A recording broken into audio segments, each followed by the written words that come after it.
Hello! Hi! Hi! Hi everybody! How's it going today? How's it going? Hi! Hi! Is it just me or did the artist give Spica an upgrade?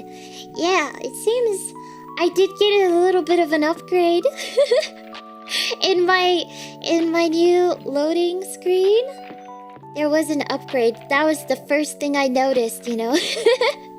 It was quite the upgrade, you know. But nothing too overpowering, alright? Nobody really pointed out it until now.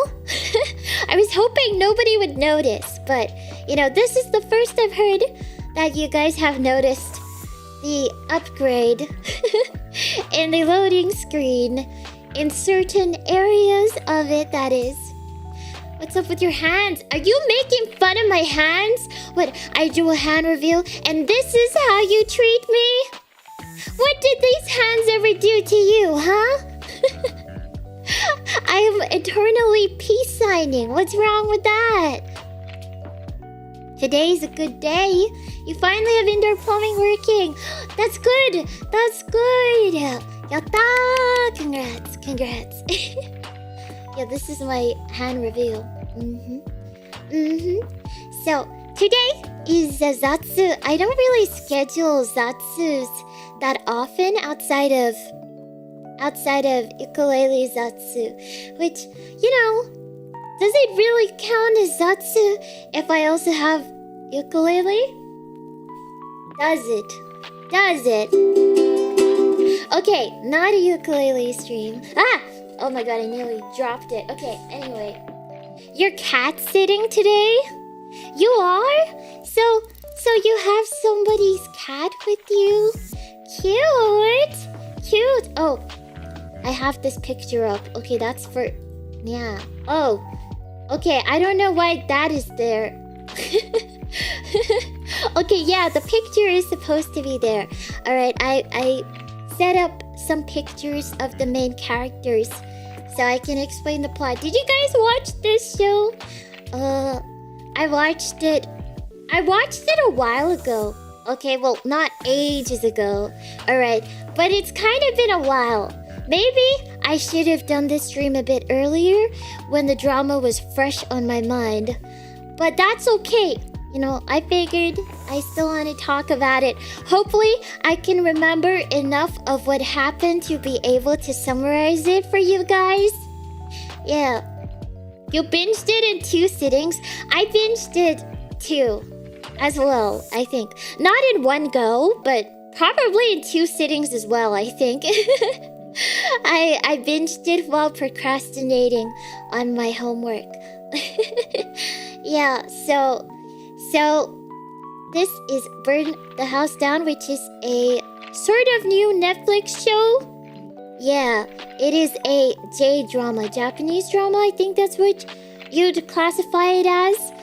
And I think, well, it got promoted to me as a revenge drama. And you know, those are spicy. They can be spicy, so I started watching it. Little did I know was that I was tricked. This isn't really a revenge drama, okay? It's like a revenge romance, okay? It's actually kind of a romance. And I had no idea going into it. But I actually kind of liked the romance, okay? I kind of liked it, okay? It was cute. It was cute.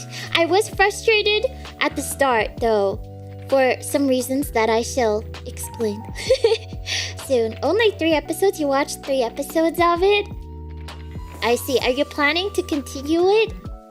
Or are you stopping at 3 episodes? Do you have a 3-episode rule for watching stuff? Like, you know, if you don't like it after 3 episodes, that's it. It's done. It's done. No more.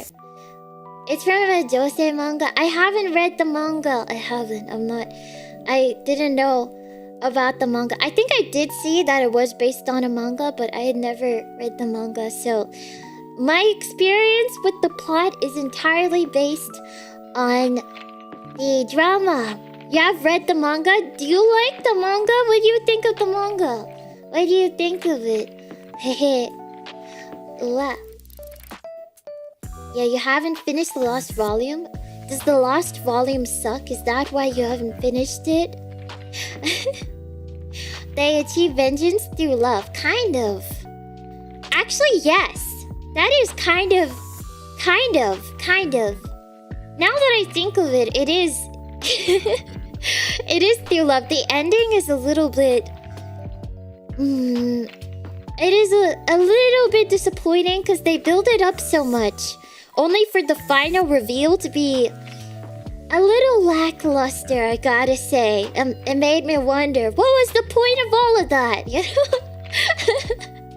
They made it so spicy, only to drag everything down and be like, no, actually, everything is fine. Yeah, I'll give you guys a spoiler warning. Well, I think a spoiler warning should kind of be expected for this stream because we're gonna be talking about the drama. There was a new plot twist at the end. I haven't read the conclusion of the last plot twist. I don't know if the manga is summarized in the drama or not. I will not speak on the manga because I haven't read it. Yeah, I'll be back. Gonna pull a Genesity and drive home. Okay, ganbatte. Drive safely. You go episode by episode.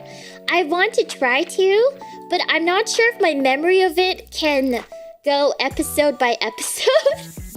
I'm not too sure if I can do that, guys. But I do want to improve at my summarizing ability, so I'll try my best. I did have a skim through the first episode, and I was really surprised right before this stream that so much happened in the first episode. Because, okay, after a while, a bunch of time has passed since I watched that show. Okay, I was assuming, before I did a quick skim through the first episode, I assumed that a lot of the events that happened in the first episode happened in the first 3 episodes. And I was so surprised when I was looking at the first episode and I was like, wait a second, all this happened only in the first episode? I thought this was like a quarter into the show. So I'm not sure if my memory of the episode by episode plot progression is very accurate. But I'll try my best, alright? I did skim through the first episode, so I can summarize the first episode. Actually, I'm not too sure. This is from my memory, disclaimer.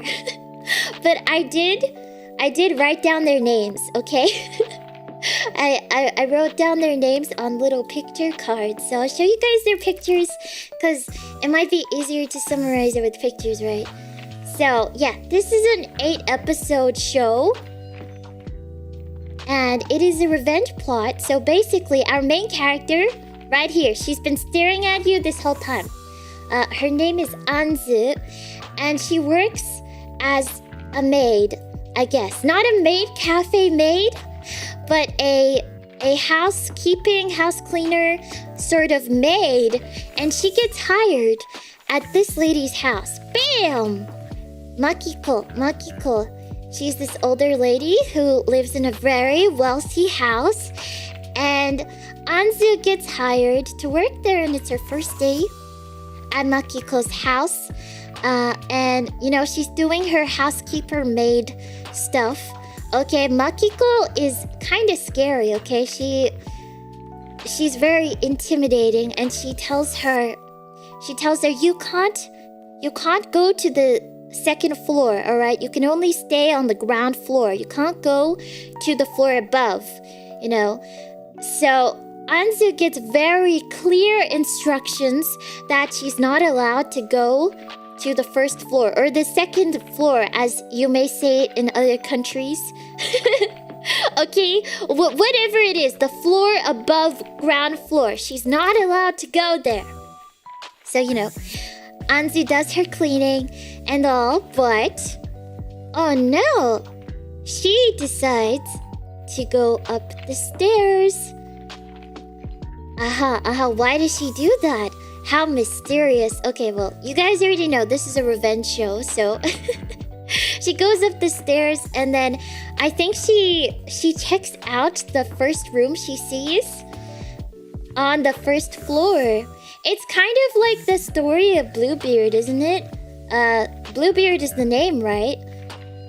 That story, well, it's a fairy tale, but it's not really a fairy tale, is it? It's one of those like scary fairy tales. Bluebeard, where he has a lot of previous wives, and a lot of people are like, oh, what happened to them? Nobody knows. And then the girl who marries Bluebeard is told not to go to a certain place. What was it? I think it was like, don't go to this room, or don't go to this basement, or something like that. And she's like, okay, but eventually the curiosity gets the better of her. She goes there and she sees like all the dead bodies of his previous wives. But, you know, by then it's too late. He's already killed her. I don't know if I remember that fairy tale correctly. Yeah, it's kind of like Bluebeard, which is kind of like Beauty and the Beast, where they're like, don't go into the West Wing, or wherever in that mansion it was. Yeah, but she's curious. She goes up the stairs and she goes inside the room, and it's very dark. She sees it is a very messy room. There's lots of stuff everywhere. Okay, she's having a look around, and then all of a sudden there is a guy. There is a guy, and he screams at her, and he's like, get out of my room. Okay, I don't know if that's exactly what happened, but that's what I remember. He's very angry, all right? And she leaves, and she realizes maybe the reason why Makiko, this lady, was like, oh, don't go up the stairs, was because she wanted to hide the existence of her child.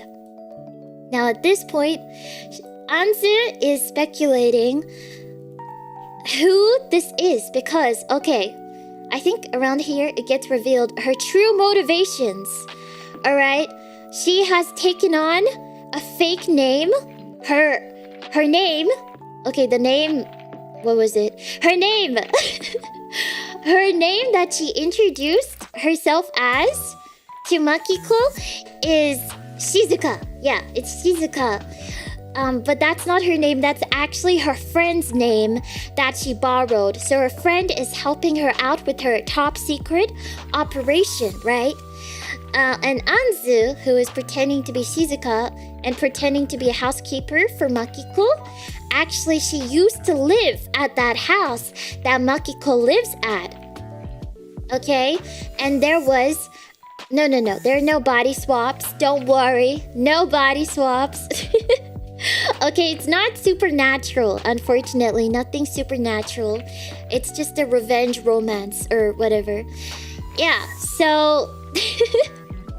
so she has this revenge plan because... Okay, let me introduce the family tree, alright? Oh, I won't introduce all of them. I'll show you. This is her little sister, Yuzu. She is so cute, by the way. She's so cute. Okay, and now this is her dummy dum-dum father, okay? He's the dumbest person ever. I hate this guy so much. He's an idiot because he has not contacted his 2 daughters for like the past 13 years. Now, why hasn't he contacted his daughters, you ask? Okay, nobody asked yet, but I'm assuming you're asking. Okay, anyway, it's because this is Satsuki, okay? This is their mother, all right? She's a beautiful, lovely, kind lady, all right? But one day, she was cooking curry, and it seems maybe she forgot to turn the stove off, which resulted in a massive house fire. Okay, their house burnt on fire. The house that Makiko is currently living at. Okay, it was on fire. That's why this drama is called Burn the House Down. And because their house was... Well, it was burnt to a crisp. Okay, it was burnt down. Yes, Satsuki is the mother of both Anzu and Yuzu. And she was the wife of Osamu, who I think he's like the director, like the head person of a hospital. So he's very wealthy. He earns a lot of money, right? And their family used to be very, very well off. But after the house fire, this guy, this dumb father, he abandoned them. So he went running away, okay? He ran away. He was like... What? Satsuki? You really burnt the house down because you left the stove on? And you know, she's crying. She's crying. She's distraught. And she's like, I'm sorry. It's all my fault. And these 2 kids, they're like 13 years younger than this. So imagine them as babies. And she's like, what? I don't think that happened. And she's like, what? No way that happened. So basically, they grow up. Their mother... You see, she looks really weak and frail. She wasn't always like this. Their mother has now become hospitalized for some strange reason. I don't know why she had to stay in the hospital, but she just had amnesia. Okay, I don't really know how amnesia works. I don't know. I assumed that somebody with amnesia, they would just go on home after a while because they would know how to operate themselves, even if they don't remember everything. But for some reason, she's like in the hospital bed forever, which I don't know. I can't explain that, but yeah, she has amnesia and basically she cannot remember anything from like around the fire. She can't really remember her children either. But her 2 daughters, they visit her and they're like, we're your daughters, please remember us. And she's like, I can't remember anything because she was so traumatized by the fire. And these 2 daughters, they're so sure that she didn't do it. And they don't want their mother to blame herself for the fire for the rest of her life. And that is why Anzu has chosen to infiltrate... Wait for it. Hold on. Why is she hiding behind there? She has infiltrated Makiko's house because she suspects that Makiko had something to do with this. Now, who is Makiko? You ask. You did not ask, but I'm gonna tell you, alright? Makiko is the person who stole Osamu. Okay, she married him. Okay, he divorced Satsuki and ran off with her right after the fire because he was like, oh, you started the fire? Well, I'm gonna abandon my entire family, my 2 daughters, who I love very much, never contact them again for over 13 years, just so I can be with this random Makiko lady. Yeah, what a great idea. So, yeah, basically... their family is split apart by Makiko, and yeah, that is why Anzu wants to infiltrate her house and see if there's evidence that Makiko started the fire and was the one that ruined their family, basically. Yeah, honestly, everything is this guy's fault. He is the dumbest ever. He's so dumb. Yeah, so basically Makiko isn't some random lady either, alright? She was actually 13 years ago, more than 13 years ago, Makiko and Satsuki, they were friends! They were friends! So Satsuki was a very refined lady, alright? She always dressed up nicely. She had wonderful manners, alright? She was loved and respected. And Makiko became friends with her because her children, she has, guess what, 2 sons. She has 2 sons, and they attended like the same primary, elementary, whatever school, right? So obviously the 2 mothers, they became friends. Yeah, and Makiko really looked up to Satsuki, so much so that she started to copy her in every way. She started to wear the same clothes as her. She wears the same clothes as her. But later, it's revealed she was actually stealing her stuff. Okay, she was stealing from her closet. That's why she was wearing the same stuff. She stole from her. But that's revealed much later, alright? I'm still trying to explain the family tree here. Anyway, so they were friends. After the fire, she takes Osamu, alright? And they have their new family with her 2 sons, and she lives in the house after it's like rebuilt, alright? So she takes the house and their father, so yeah.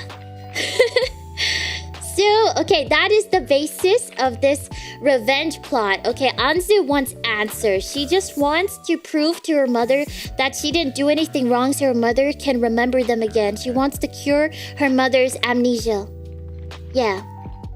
Is Osamu the father of Makiko's sons? No. Otherwise, what happens later would be very weird. Well, I sure hope not. I don't think so. Because Makiko's sons were from some other thing. I don't know. Yeah, she already had the sons. That's why they're the same age, alright? Okay. Okay, so that's the family tree. Let's go back to... Okay, ignore them. We don't need to see them yet, alright? That's just the family tree. Now we're only gonna care about Anzu and Makiko. So Anzu is working. Oh yeah, she sees this guy, alright? This guy is the person that she encounters in the very dark and messy room. And okay, Makiko right now, she is a celebrity. She is an influencer. She's like a mother influencer. She has those like, I don't know, how to be a perfect mother articles or something. And she's on her way to becoming like a really big mother celebrity of that sort, I guess. Yeah. Kimchi. Why are you saying kimchi? Kimchi what? Kimchi. Wait, I'm sorry. Oh! No. It's not kimchi. It's kichi.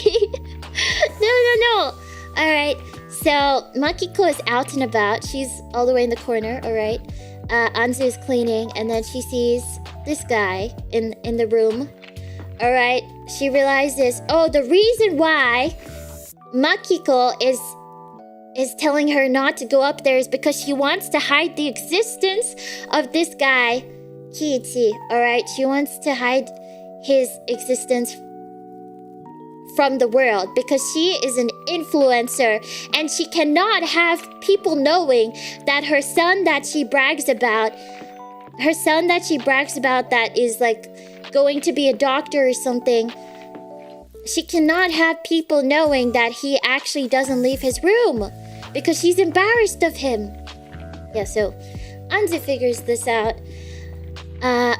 But she knows him, alright? She thinks, oh my gosh, this must be the younger brother. The younger brother, because obviously Makiko and her mother, they were friends. So Anzu and her little sister and Makiko's 2 sons, they would hang out a lot when they were babies, okay?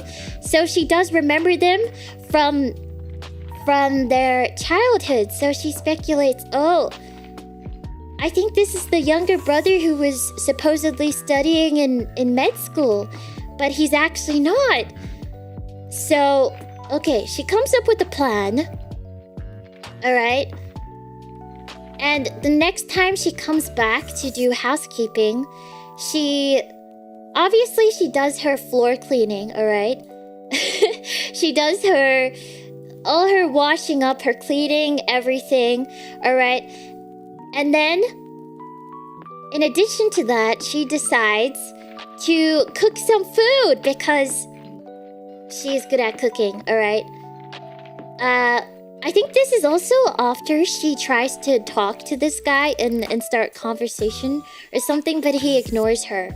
And he's very aggressive, and he never opens his door. Kiichi's a VTuber. Probably. Most likely he's dabbled in that stuff. Yeah, she's really good at cooking. She's the ultimate maid, okay? She's incredible at cooking. She makes the most delicious fried chicken ever. Alright, and she gives it to Kiichi. And, well, she doesn't give it directly to him. Alright, she leaves it outside his door, and then he collects it after she turns away. So it's very what's the word? Yeah, anyway.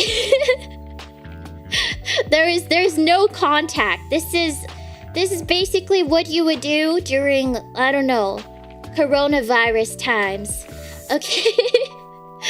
Maybe he's watching unarchived karaoke stream, so he doesn't want to get disturbed. Yeah, probably that. No, he only speaks in Twitch slang. No, stop making these judgments, alright? Too judgmental, alright? Anyway, so she makes the most delicious fried chicken, and he's having it in his very dark and messy room, and she feels like, maybe I'm getting closer to him, and maybe once I become friends with him, I can, learn something about Makiko. Yeah, and she also tries to talk to him about, like, his hobbies and stuff.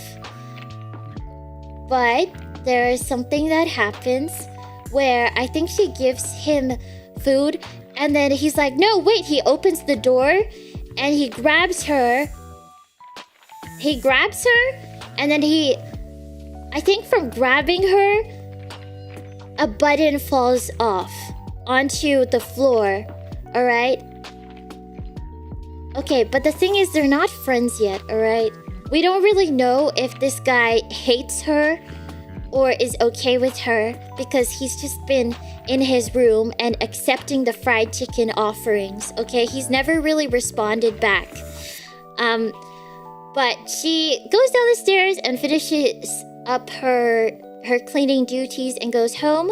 But then the next day when she comes back, okay, Makiko meets her and she says, sit down. Let me make you a cup of coffee. I think it was coffee. She's very menacing, okay? She tells her to sit down, and she's like, don't worry about doing any cleaning duties today. And she questions her. She's like, okay. Oh, her name's not Anzu. She's using her fake name. Okay, Shizuka. So, what were you doing?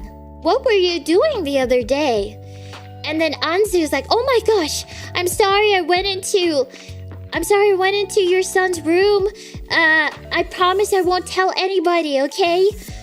And Makiko is like, ha! I never said that I was calling you out for going into my son's room. I was just gonna ask you why your button was found on the stairs. And she's like, oh, darn it. I messed up in her head. In her head. She doesn't say that out loud. Yeah, and then this is like one of the dumbest moments though, because after this happens, Anzu gets fired. She gets fired and she goes home. Makiko is like, never come here ever again, okay? Leave, don't come back. And Anzu goes home, she's sad. Kichi, they showed this guy all happy, alright? He falls back onto his bed or whatever and he grins with like an evil smile, like, ha, I got rid of that annoying girl, something like that. And when this happened, I was like, what the heck, man? What is wrong with you? This is like the dumbest move ever because he had somebody giving him the most delicious food every single day. Alright, free of charge. This wasn't even part of her job description, but she still gave him the most delicious fried chicken ever. And she was so nice to him, even though he was so rude to her. Okay, she tried talking to him about his hobbies and everything. She tried so hard, and she was just nice, okay? and he's like, oh yay, I got rid of her. He had every opportunity to tell her to leave him alone. No. But you don't understand because right after he has that smug, satisfied grin on his face for getting rid of her, the drama, it shows him getting some food delivered by Makiko, his mother. And she just gives him, I don't know, like convenience store food. And then he looks at it. And then I think it cuts to like a flashback of how delicious her fried chicken was, and he looks kind of sad. And it's just like, oh, now you regret it? Now you regret it now that you no longer have delicious homemade fried chicken delivered to you by a very cute maid? Like, this guy is so stupid. He's so stupid. He lost his fried chicken maid forever. Only he was so smug about it, only to immediately be sad because he was getting lame food. Like, that's your own fault. That's your fault. You don't deserve to have a cute maid. Stop it. Yeah, I was so mad at this guy. Anyway, it gets revealed that this guy Kichi isn't the younger brother. He's actually the older brother. And actually, when they were younger, Anzu looked up to him because I think he pointed at the stars or something. They were looking at the stars and he would name the stars or something like that. And he would talk about his dreams. Yeah. And I don't know. She really liked that. Something like that. I don't really remember, but it gave her some kind of happiness to hear about the dreams. I don't know. So she thinks very positively of the older brother. And then she's quite shocked when she finds out that this guy that cannot leave his room, this guy is the same guy as the guy who aspired to be like an astronomer and had like really, really big dreams. Yeah, so she's very surprised by that. Point at the stars, talk about dreams. Yeah, that's part of the Riz to-do list, you know. So yeah, I think that's basically the first episode. Now can I summarize the rest of the episodes? Man, a lot happens, alright? A lot happens. So let me introduce you to... I'm not sure if this will be going exactly in chronological order, but it is in the order that I can remember it to be chronological, okay? So this is Yuzu. This is Anzu's little sister, and she is so cute. I remember when I was watching this, I thought, oh my god, she's adorable. She seems so sweet.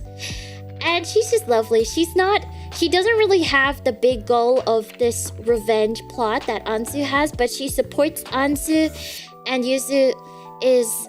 She also wants her mother, Satsuki, She wants her mother Satsuki to be better, so she supports that. All right, so Makiko, Kichi. Oh, let me introduce you to the younger brother, the actual younger brother. All right, so this is Kichi. He stays in his room all day. All right, and this is Shinji, who is the younger brother who is studying to become a doctor so he can work at his father's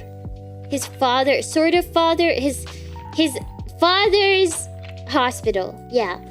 And this guy seems like a pretty good guy, you know. He's working hard to achieve his dreams of being a doctor, right? And he's studying at med school.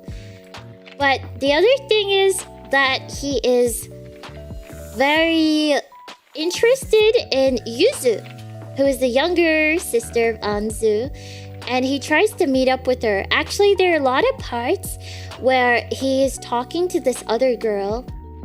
I forgot her name, but she's kind of an important character. She's not a main character, but she becomes a little bit more important later. But anyway, he has this friend from his university that he talks to, and this friend is like sort of interested in him. Not interested in him because she likes him, but because he's from a wealthy family. But he talks to her about how this other girl won't respond to his messages, and this other girl is Yuzu, because he cares a lot about her, because they're like childhood friends, I guess. And I guess somewhat related, because now they have like the same father. What would you even call that? I don't know. Yeah. Kimchi in his room by himself. It's Kichi. Okay. Yeah, so basically they kind of have a little bit of a romance.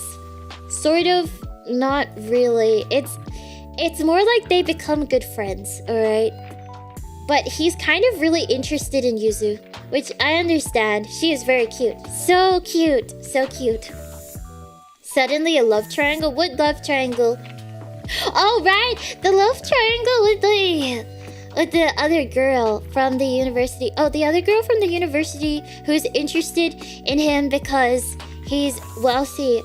I think they mentioned that she's like number 2 in the looks ranking at their university. That's all I can remember about her. Alright. About her introduction, that is. She does become more important later. Anyway. So that is the younger sibling couple, I guess. They're kind of like just less important main characters. They don't do too much. But Yuzu, basically, she gets to meet her father again for the first time in 13 years, Osamu.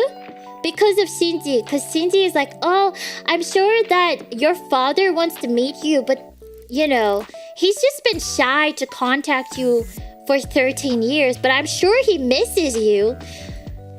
Again, I'd like to say, their father is so dumb. Like what? You care about your daughters so much, but you don't contact them for 13 years? Like, was he expecting them to contact him like when they were, what, 12 years old or something? They wouldn't know how to. He's so dumb. I hate this guy so much. Anyway, Shinji helps Yuzu meet her father, and then they meet. And I think Yuzu helps out with the plan, with Anzu's sort of plan. She helps to get information, I think. Yeah, so I think the main part of the plan to figure out the clues about who started the fire, the house fire. Anzu wants to find a jacket, basically. I think it's like a cardigan. She wants to find a cardigan because when she was very young, she remembers that there was a cardigan on the security footage. And in the security footage, which shows like the outside of the house, right before the fire really broke out, somebody left the house using her mother's cardigan, Satsuki's cardigan. But the person, they could not see who the person was, but they could only see the cardigan because the angle only showed the cardigan. And yeah, most of the actual person was blocked by the door that opened because the security camera is kind of placed where when the door is open, you can't see like past it. All right, so they could only see like the arm of the cardigan or something like that, just the side of it. So Anzu thinks, okay, the cardigan is the key to finding out who really set off this fire.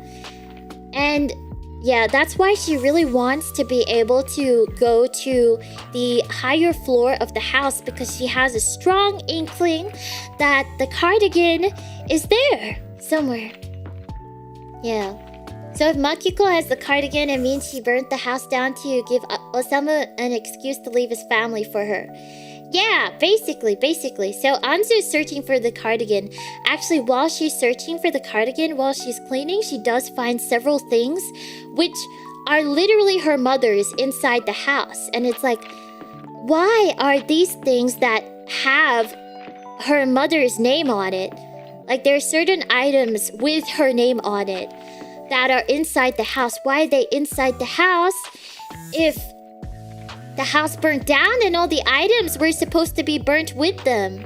Because Makiko, she begins to realize that Makiko had actually stole a lot of Satsuki's stuff before this house burning down thing happened. So Anzu takes the stuff that is labeled with her mother's name and she gives it back to her mother, and her mother starts to remember stuff, which is good. Yatta-yo! It feels like she's getting some progress. And, you know, while that's happening, Yuzu sees an opportunity because she gets to meet her father, who is the head of the hospital place, right? And, you know, the security footage with the cardigan, the cardigan security footage from the house from ages ago, she stashed it into her old medical records so she could like secure it, make sure nobody would take the footage. All right, so Yuzu is kind of tossed with having to recover that footage from the medical records, so she tries to get it from there. I think that actually happens a lot later, but but yeah, that does happen. They need to get the footage. And then Anzu, eventually she does find the cardigan, but she has a lot of issues with Kiichi. Kiichi becomes like this very scary person. Alright, so I did not explain what happened after Anzu gets fired, right? So she gets fired by Makiko. Makiko is like, never step foot into the house ever again. Okay, leave. Get out. And I think, okay, how does she get back into the house? Man, I'm not too sure. Oh, I remember after a while, Makiko realizes that the house becomes so dirty and untidy because she doesn't know how to clean or cook or do anything, even though she's on her social media celebrity stuff and saying, oh, I'm so good at cooking and cleaning. I am the perfect housewife, mother, wife, lady ever. I'm perfect. I'm such a role model. She always says this. And she's always like, oh, my sons are perfect and so intelligent and amazing and are totally not stuck in their room. Totally not. So she's always like bragging about her having the perfect life, but it's not perfect. That was why she needed a housekeeper in the first place, because she could not clean her house. I think she realizes this even more, that she cannot keep the house tidy at all. And eventually she hires Anzu again. Okay, I need to remember how she does this, so I'm gonna search this up. Okay, don't you worry. Sit tight. Are you guys just making fun of Kiichi's name? Stop. Stop. Okay.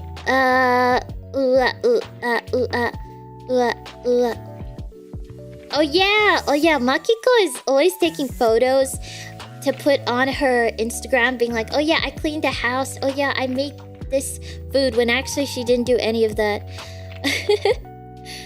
So, how does she get back into the house? I need to remember. How does she get back into the house? I think she ends up being able to work there again. But I can't remember why. Either she convinces her. Makiko is like desperate. Wait. Okay. Answer Makiko. The key in Kirichi is the same as the key in Kirito. Main character energy. He goes on later to become Kirito. Okay. Yeah. Top gamer. All right. The plot. All right. The plot. Oh my god, why is this the same summary? Alright. So how did he what? Okay, so she discovers this. Okay. They were friends.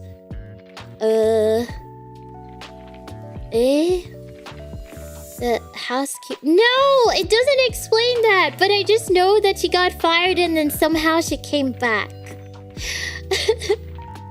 I don't know. She manages to find her way back. Okay, let's just assume she gets rehired by Makiko because Makiko realizes, well, Anzu already knows about her son that is stuck inside his room, so she might as well hire the housekeeper who knows and will keep her secret. Again. I think, wait. Why there are only articles explaining the ending? I have to rely on my own memory. Yeah, I think probably they just realized that Anzu, they need her, okay? She gets hired back. Anyway, so she gets another chance to work there and she's like, okay, I'm gonna do my best to gain as much trust as possible. Okay, so she wants to gain Makiko's trust and she also wants to gain Kiichi's trust. Alright? And her goal is to try to gain Kiichi's trust without Makiko knowing, because she realizes that Kiichi, he's not the younger brother, he's the older brother, and they used to be friends, okay? So she's like, well, we could be friends now, and then maybe I can get him on my side, right? But things go wrong, because Kiichi realizes that Anzu is not here just to be a housekeeper. Okay, he's on to her, alright? He figures this out, and oh yeah, another thing about Kiichi, he's kind of a violent person at this moment. So he kind of has some very aggressive tendencies, which are kind of weird. I tried to ignore it while watching, but it was pretty weird. Like he would just like push her, or I don't know, accidentally slap her so much that she started bleeding on her arm, or like scratch her on her arm. I don't know, just just some violent tendencies, which, you know, I kind of wished he wasn't that violent, because it's, you know, maybe he might need some therapy for anger management, but he's better later on. All right, he gets cured of his anger issues, but yeah. So besides that, Kiichi just doesn't really like Anzu, or so it seems. It seems like he hates her. Right? Yeah, he gets better. Just he gets better eventually. At this point, he is kind of terrifying, alright? Because I think Anzu is making his meals, right? Free of charge, by the way. It's not part of her... It's not part of her employment thing, okay? Yeah. And she thinks that she's gotten closer to him, and I think they go to Makiko's room. Makiko is out and about. She's away, alright? They go to... No. The closet. The wardrobe, alright? The big walk-in wardrobe room. It's like a whole room of a wardrobe. Because, I don't know. It's a wealthy house. And they have that kind of stuff. And they go in there together. And then she's like, oh, what's in that cabinet over there? And she gets close to it. And he's like, get away! And his very accidentally aggressive movements happen. And he accidentally scratches her so that her arm starts bleeding. And then, well, she has to go patch it up, right? Yeah. But then later...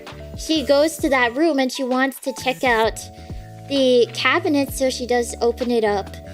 And then later when she comes back, Kitty is like, hey, I knew you went back there. What are you doing? You have other goals, okay? Because turns out he set up a camera around that cabinet because he noticed that she really wanted to see what was inside there. And he was like, that's suspicious.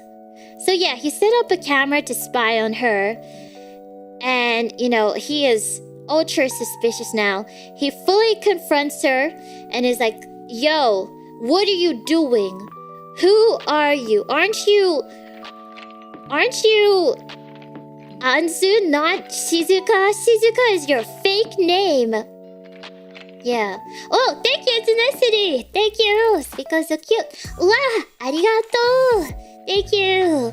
And Anzu is terrified, okay? She's like, oh no. Oh no. But she tries to save the situation.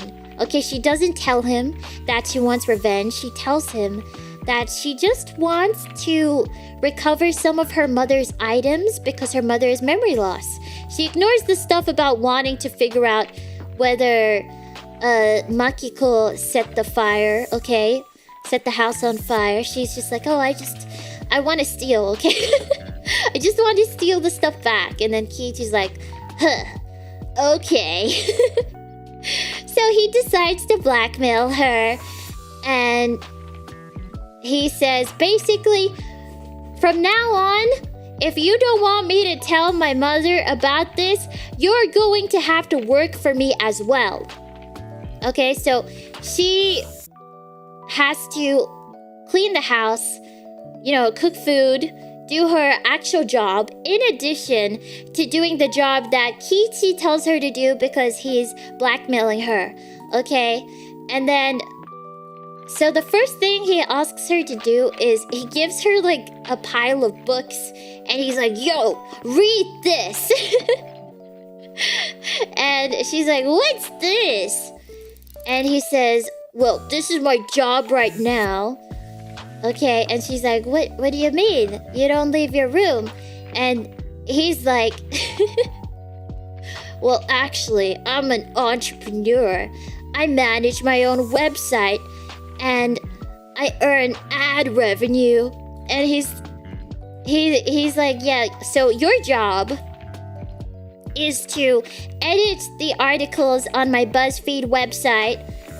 I think it's like a okay, I don't know. It's just a website, okay, with articles on it. So I guess it's like BuzzFeed. So he's like, yeah, edit my articles, okay, and then I will keep your secret. Yeah. And then Anzu's like, okay, fine. So she edits all the articles. She does it perfectly because she's hardworking and wonderful. And she does both her jobs while also trying to manage her revenge plot. But kind of her revenge plot is at a standstill at this moment because she's currently getting blackmailed, so she can't really do anything without him noticing because, you know, he might set up another security camera or something. Yeah. Turns out he's richer than Shinji. Probably. Shinji is just a student, so he hasn't even started working yet. So... oh my gosh, I just realized that Makiko was always stealing Satsuki's stuff and trying to be her, then stole Satsuki's man. And her house. and her house, okay? She stole her entire life. Everything. Hello, Good Soup. Welcome to the stream. I sure love good soup. Yum, I love soup. Okay. Hello, welcome. Yeah, so there's this whole blackmailing plot that happens.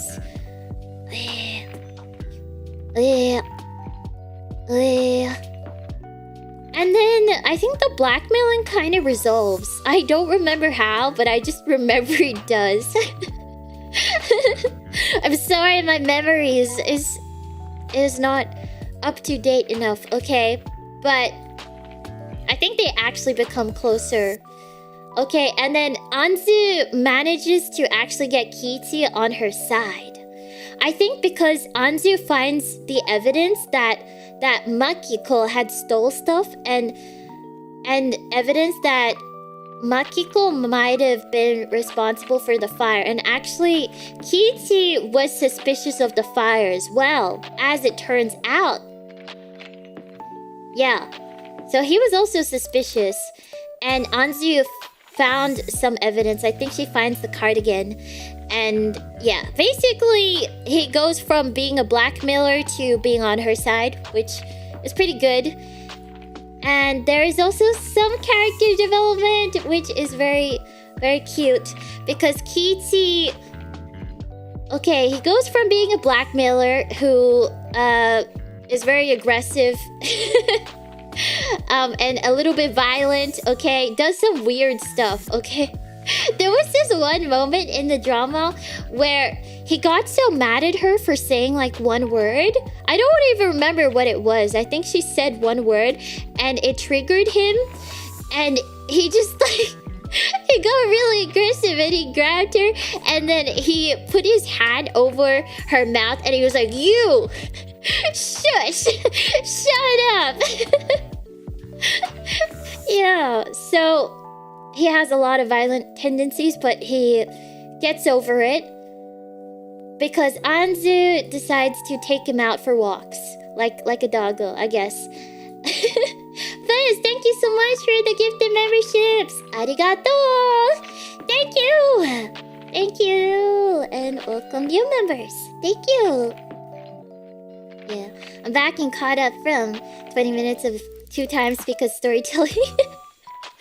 Do I sound coherent in 2 times? I sure hope so. So he's a monster that only she could tame. I guess so. I guess it's one of those. It's like, I don't know, Beauty and the Beast or something like that. Yeah, but she has faith in him because they were childhood friends and she really looked up to him and she thought that he was such a great and kind person. I sound the same? Okay, that's good. Anzu sounds like your username. Oh, it does kind of look similar. Yeah. Yeah, so she helps him get more familiar with going outside, which is really cute. So she also cleans up his room. I was waiting forever for her to clean his room. Ever since the first time I saw the room, I was like, oh my god, Anzu, please see it. I have to see the transformation. I need to see it. But yeah, eventually she's able to go inside the room and she's allowed to clean the room. And she opens the windows and she pulls away the curtains and allows some sunlight through. And he's like, no, not the sunlight. Not the sunlight. But eventually he does manage to go on a walk and he's very scared. I think his first walk that he goes on, somehow he manages to bump into... Kichi manages to bump into his old high school friend. I mean, what are the chances? And then it gets revealed that, well, his high school friend... his high school friend was paid by Makiko to stop talking to him. So, like, the whole reason for why Kichi is stuck in his room is like, you know, he lost his friends or something like that. Oh, something tragic happened to him, I think. I don't remember what it was. Oh! I think it's something to do with going to his, I don't know, going to his university or something. Something tragic happened. I don't know. I don't remember, but it was traumatizing for him. Oh, I think he got like a lot of attention online. Oh, that's what it was. Okay, now I remember. Guys, I'm just jogging my memory. So he got a lot of attention online because there was a huge scandal. Because I think he was going to a university overseas, but then somebody online, or like there was some reporter who made an article and they were like, oh my gosh, this person only got admitted to the university because they're rich or something like that. I'm not entirely sure. Anyway, he became traumatized because he had his face plastered everywhere and he stopped leaving his room because of that. So very unfortunate, and it's basically all Makiko's fault. It's all her fault. And you know, he lost his friends because Makiko paid his friends to stop talking to him because she was like, oh, I don't need you to be his friends. Okay, you guys are too low ranking. Okay, he's gonna get better friends. But as it turns out, he never did because he stopped leaving his room. So it was very sad. But it's okay because Anzu helps him, okay? Okay, she helps him go outside for their first time ever. He meets his old high school friend and he learns the truth. His high school friends didn't stop talking to him because they hated him. It was because of his mother, which is most unfortunate. Yeah. So they get a lot closer, and Kitty also wants to know what happened with the fire. But then something bad happens in their investigation because Yuzu decides, because she's getting closer to her father, she started speaking to her father, and her father seems to be very nice to her even though he's ignored her for the past 13 years. But she decides to tell him and Shinji, oh, actually, I think it wasn't my mother, Satsuki. She didn't start the fire. I promise you, I'm very sure. She didn't start the fire. That's what she says. And Osamu, her father, is like, what? Really? Are you sure about this? And she's like, yes, I'm very sure. And he's like, do you have evidence? And she's like, well, not really, but I want to investigate. And he's like, well, okay. I'll talk to you about this tomorrow, okay? And I'll try to help you investigate, he says, alright? And Yuzu started the fire. Did I say that? No. Yuzu didn't start the fire. Yuzu tries to say that Satsuki didn't start the fire. Makiko did. And she's sure she just needs to find evidence and she wants Osamu's help, okay? Yeah, so Osamu is like, yeah, I'll meet you tomorrow. Okay, I'll figure out a plan. And she's like, okay, yes. She goes to tell Anzu. She's like, okay, I'm meeting them tomorrow. And Anzu is like, are you sure? I think it was a bit too early to tell them about this. And Yuzu's like, no, I trust him. So she goes to meet her father. But then, from the shadows, bam! Makiko, what are you doing here? So they're at a cafe, and Makiko is like, so you suspect that I started the fire? How dare you, Yuzu? And then she intimidates her so much. Okay, does Kitty have a catchphrase? What do you mean a catchphrase? Are you trying to figure out if he's a VTuber or something? Yeah. And she's like, how dare you accuse me? And Yuzu starts crying. She's so sad. And Osamu is like, yeah, I trust Makiko. And Yuzu says, what? But you said you would... And he's like, no, forget about it, Yuzu, okay? This is my family now. She's like, no! She disappears. She cries to Anzu. Okay. Yeah. So it seems that their revenge plan is down in the dumps because now Makiko knows. She knows about the revenge plan, but Anzu has a bit of a think, and she's like, okay, well, Yuzu, you didn't tell her that you came up with this plan with me, right? And Yuzu was like, no. And Anzu's like, okay. Well, Makiko still doesn't know that I am Anzu. She still thinks I'm the housemaid Shizuka. So I will continue to be Shizuka. And then Anzu pays somebody to release photos of her. Kind of very, very sneaky photos, like as if basically without showing her face. And like there's somebody that releases photos of her like being in another area, like a whole, like basically on the other side of the country, right? It doesn't show what her face looks like, but it's just like a photo of some other person claiming that this is where Anzu is now to try to get Makiko's suspicion off of like Anzu. So Makiko thinks that the real Anzu is, you know, in another country, and not another country, but like a whole other area.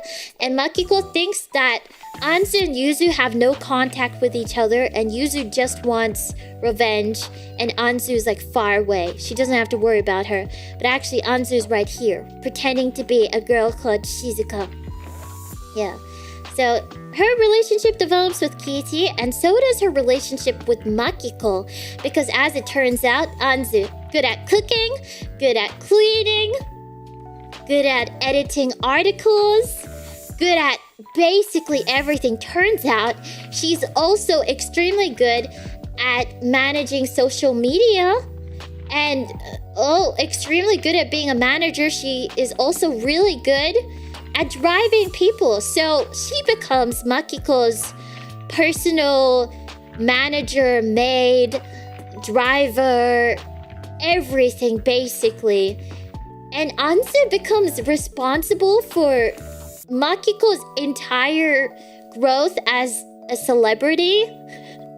Like Makiko was an influencer, but she really pops off because of Anzu's advice.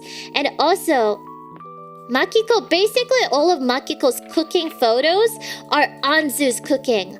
It's all Anzu's cooking, but Makiko posts the photos.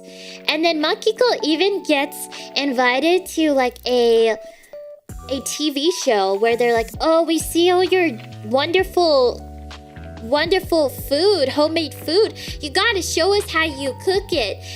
And Makiko's like, oh my god, Anzu, not Anzu. Oh my god, Shizuka, fake name. You gotta teach me how to make it. So Anzu even teaches her how to do it because Makiko doesn't know how to do anything. Yeah. So basically, Makiko, the influencer who only had 13k followers, she turns into like a massive celebrity, like a TV celebrity.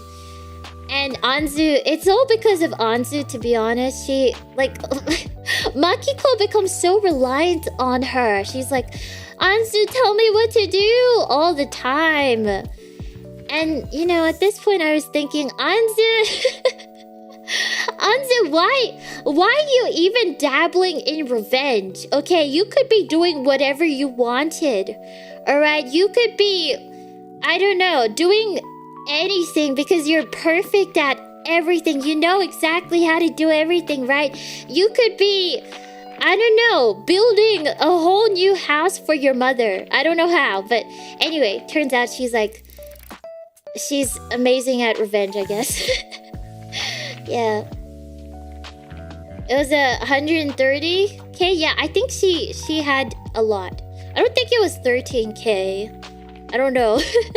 I don't remember how much it was. I just remember she started from like Instagram influencer to TV celebrity. Yeah. Okay, so where am I up to right now? So at this point, Anzu, Makiko, super close. Makiko trusts her 10 billion%. Osamu is doing his own thing, alright? Kiti and Anzu, they're friends. Okay. And Kiti wants to know the truth as well. Oh, I think around this part, because of what happened with Osamu and Yuzu becomes angry at Shinji, and she's like, don't talk to me anymore. They're angry at each other, so I'm gonna put them far away, okay? Satsuki, she's doing her own thing in her hospital bed, just sitting there. She's just kind of like a place for the two sisters to return to reflect. I don't know. Wait, no, I'm sorry for covering you guys up. I should change the placement of everything so you guys can have a place. I'm sorry for covering you up. I'm sorry. Put Satsuki here. I'll put this useless guy down here. Okay. Shinji is doing his own thing. Oh my gosh. Then the most incredible scene of the show happened. Okay, I don't know if it's the most incredible scene, but I found it pretty spicy. I think it was more spicy than the ending, honestly. Because, okay, I don't have a picture of her. But if you guys remember the girl that liked Shinji, the younger brother, the girl from his university, who was like apparently the second most beautiful on campus or something like that. She was beautiful, but she liked him because he was wealthy. Okay, so Shinji is sick. He takes a day off from class because he has a cold, he has a fever or something like that. Yeah, and because of that, the girl who likes him because he's wealthy, well, she finds out that he's sick and she goes to his house. And yeah, she goes to his house and he's like, what are you doing here? And okay, I don't have a picture for her, so man, you're gonna have to remember just pretend she's talking, okay? I'll just, yeah, so Shinji's like, what are you doing here? And then the girl is like, I'm here to take care of you, uwu. And Shinji was like, okay. But then the girl starts cooking, okay? I think she starts cooking something. And then Makiko comes home. The mother comes home and she sees the girl. And she absolutely destroys her, okay? This is the most crazy scene because it is just a battle. It is a verbal battle between Makiko and this girl who wants Shinji because he's wealthy. And it is so spicy. It is like the most spiciest part of it. Because they're just... Makiko is just... You know, it's such an intense verbal battle. I don't know how else to describe it because, you know, she just insults the girl. And the girl, she insults her back. That doesn't happen with the main character, okay? Anzu doesn't do that. She is just a lovely, polite maid. And, you know, she's working towards her revenge goal. So she's taking it steady, okay? She's always trying to like suck up to Makiko so that she can figure out the truth. You know, she's playing the turtle kind of game, okay? Taking it slow so she can, you know, fully accomplish her revenge. But this random girl, okay, we'll call her the Uwu girl. Okay, Uwu girl, she's just here so she can have Shinji for the money, alright? And she knows this. Makiko knows this. And she is so harsh to her. But the girl, she claps back. Is that the phrase? Yeah, she claps back. And she completely gets rid of her uwu-ness. And, you know, they just... It is so intense. They just... They just put all their insults and slap them... okay, they don't actually slap each other, I think. But they verbally slap each other with insults. And it was so spicy. Because it's like both of their facades have been thrown to the corner, okay? They've been thrown into the trash bin. And they're just attacking each other. It was so funny. Yeah, but after that fight... Okay, it wasn't a physical fight. It was just a verbal fight between Makiko and the girl. The girl, she goes home. She cries. And she has a smile on her face. Because as it turns out, she was recording everything. Okay, and then she decides to go post the recording of Makiko saying cruel things to her on social media. She posts this recording, and then it blows up, and everybody's like, "Oh my god, the ideal housewife and mother, you are this terrible, horrible person." And Makiko sees this. Okay, she gets harassed by news reporters, and they're like, "Is this true?" And she's like, "No, that recording was fake. That wasn't me. I don't know where this came from. This is a hoax." Yeah, she got cancelled online. Okay, and then she goes to Anzu. And she's like, "Anzu, help me. My life is over." And Anzu's like, "Okay, I will get rid of it." And oh my god, Anzu just slays at her job. I really should have gotten a photo of the girl. So let's just pretend Kichi is the girl so I can move it around. Okay, guys, temporarily Kichi is the girl. Okay, and then... So Anzu goes to the girl. Alright, and she's like, "Yo, you, I'd like to meet you." So they meet at a cafe. Okay, and she's like, "So, I'm asking you to take it down." And then the girl's like, "What? No way.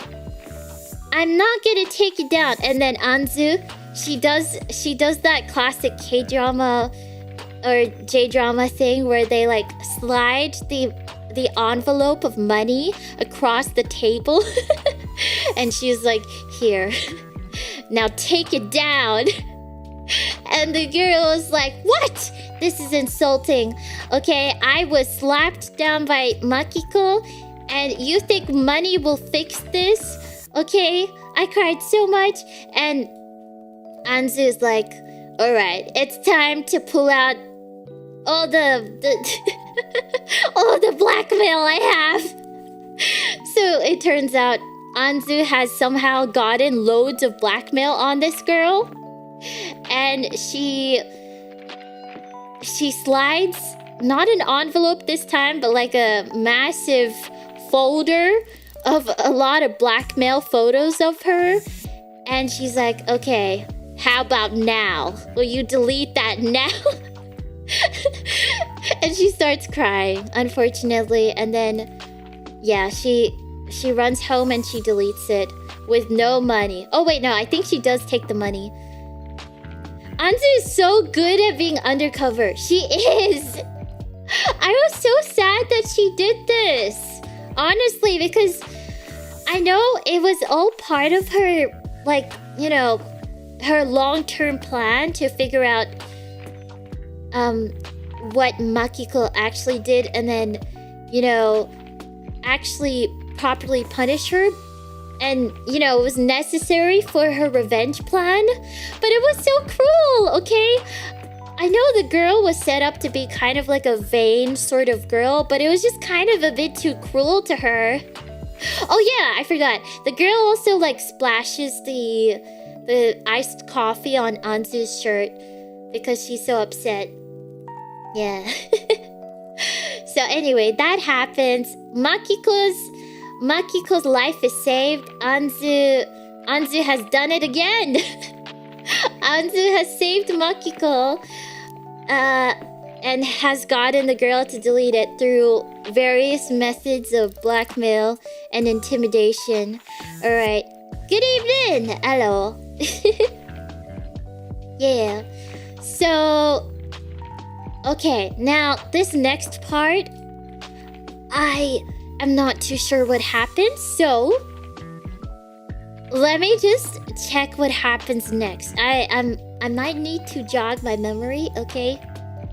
Because the ending has a lot happen. A lot happens in one go. They have that classic sort of plot twist revenge ending where they do a big reveal and it's like, oh, see how smart the main character was and see all this stuff we did without the audience knowing, and then they go on like a long sort of bit explaining all the top secret things that they did. Oh, thank you for reminding me about the cardigan. So I did say she found the cardigan ages ago, but oh right, I forgot to mention what happened with the cardigan. Cardigan. The cardigan. Okay. So Anzu finds the cardigan, but she doesn't take it. Okay, she leaves it there and she's like, well, we have it as evidence. But because back then, remember when I said that Yuzu told her father that she is suspicious of Makiko for possibly burning the house down 13 years ago?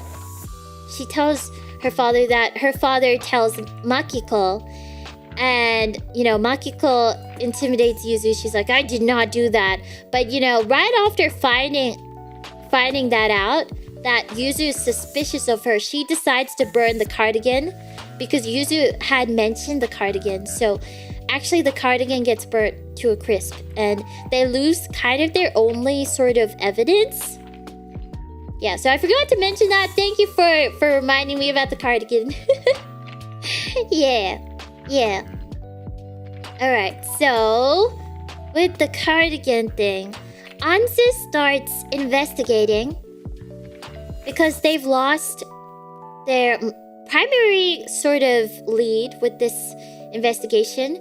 So she starts investigating into Makiko's, I guess, her early days of blogging online, and she finds like this blogging username. I forgot what it was, but basically it seems that Makiko used to have a blog where she would like write about her days. But then she eventually realizes that this blog wasn't Makiko's blog, but it was actually her mother's blog.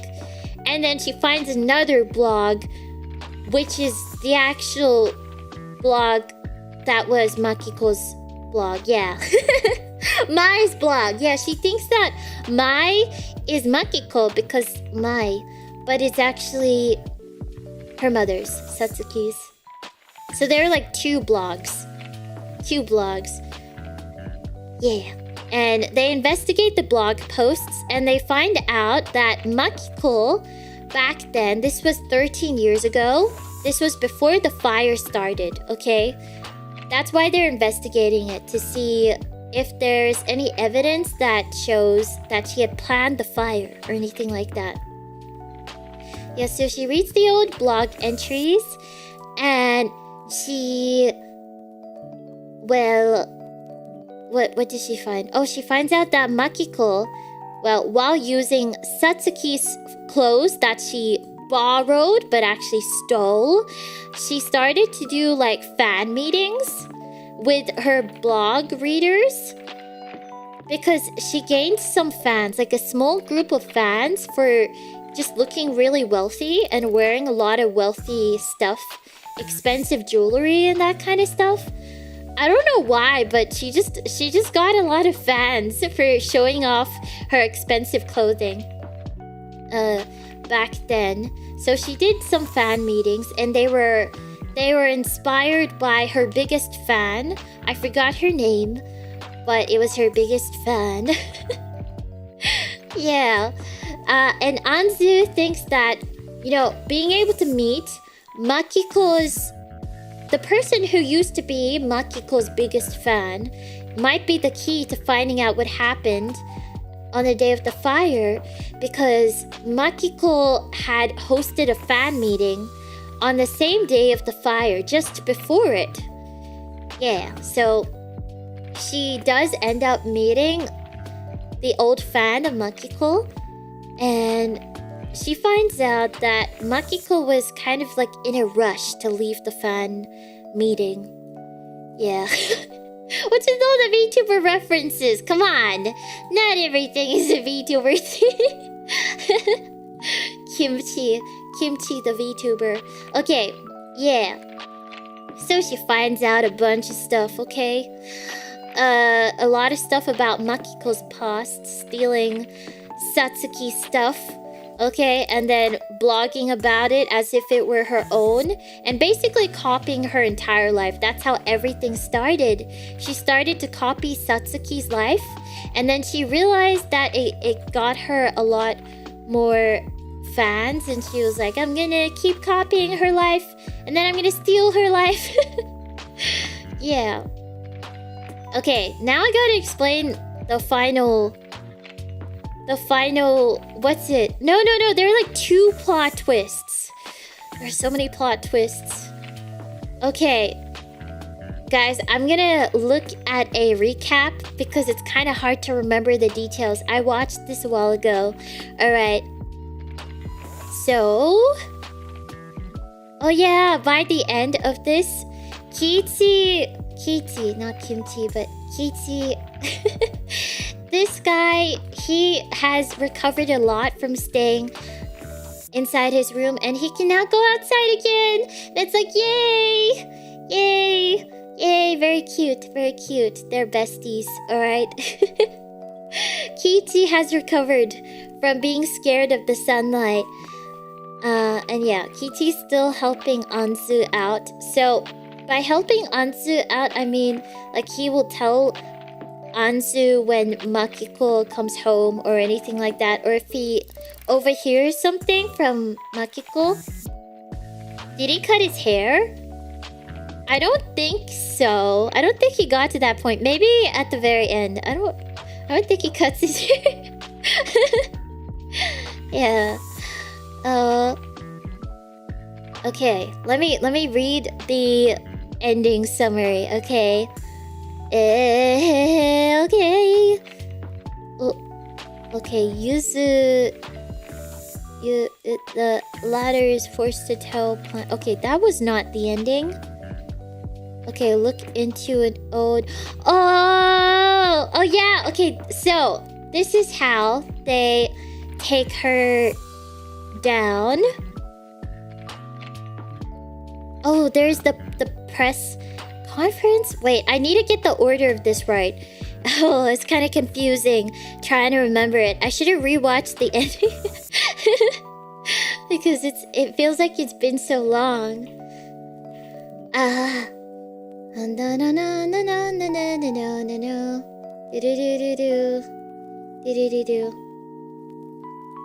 Oh, okay. I have read the summary. Okay, so the big reveal is it happens when Makiko, I think she realizes that, or somebody shows her that there is like a post made by somebody, and it seems to be a post made by her biggest fan from back in the day when she was writing blog posts. That's what it seems like to her, okay? Makiko finds a post which is like, I'm gonna reveal, the post says, I'm gonna reveal all of the lies that this celebrity has told. Okay, I'm gonna expose them for how fake they are, was what this post said. And they put down the celebrity's like initials or something. They're like, I'm gonna expose this celebrity starting tomorrow. And Makiko is like, oh no, she sees this. Well, at first she's like, okay, nothing to be worried about. This post only has like what? Like only 4 people saw this post, so everything should be fine. And then she looks back at it, alright? Yeah, it's like a twit longer. She looks back at this post, and then she realizes that the views are increasing rapidly. And then she goes on Twitter, and then she sees all these people typing, like posting tweets in the hashtag for this post or something like that. And they're like, oh my gosh, I want to know who this person is. And it seems like, you know, thousands and thousands of people are trying to find out who this two-faced celebrity is, right? Makiko she's so threatened. She's like, oh my god, I need to fix this. Okay, and then what happens? Alright. So tries to woo Shinji. No, that was ages ago. Okay, hold on. Let me get a little refresher. Okay, hold on to that thought. Oh, okay. Okay, so Makiko is furious.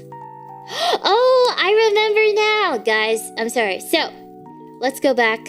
The twit longer. We'll call that the tweet longer. Well, I think it's actually like a blog post that blows up. And then there are like lots of tweets using the hashtag from the blog post that are saying, oh my god, I need to know who this celebrity is. They have to go down. And it's like a lot of angry people or something like that. And Makiko is so threatened. So she looks at the comments. She looks at the comments on the blog post. And she notices one comment is like, thank you, Yuzu, for telling me about this blog post. Or something like that. So it is a comment directly naming Yuzu as the person who told them about the blog post. Makiko is like, oh my gosh, this is the person who started this blog post. It's her again, trying to get revenge on me. She thinks it's Yuzu. And yeah, it's true. Yuzu has been contacting people from her old fan club. But then Makiko, she calls Yuzu to the house. She's like, Yuzu, get over here right now. She calls Osamu to the house. She's like, get over here right now. She calls Shinji to the house. She's like, get over here right now. Kichi is already in the house because he doesn't leave his room. I think he does leave his room by now, but he's standing mysteriously on the second floor, the first floor, whatever, the floor above ground level. Okay, he's just watching from above. Like the edgy main character energy person he is. Satsuki, she's in the hospital room. Okay, so this is the house arrangement right there here. Okay, there's also another person here, but they're not that important. Okay. Alright. So there at the house, Makiko is confronting Yuzu. She's like, what the heck is wrong with you? Why are you doing this? And Yuzu starts crying. Again, poor Yuzu. Okay, poor Yuzu. She's like, no, but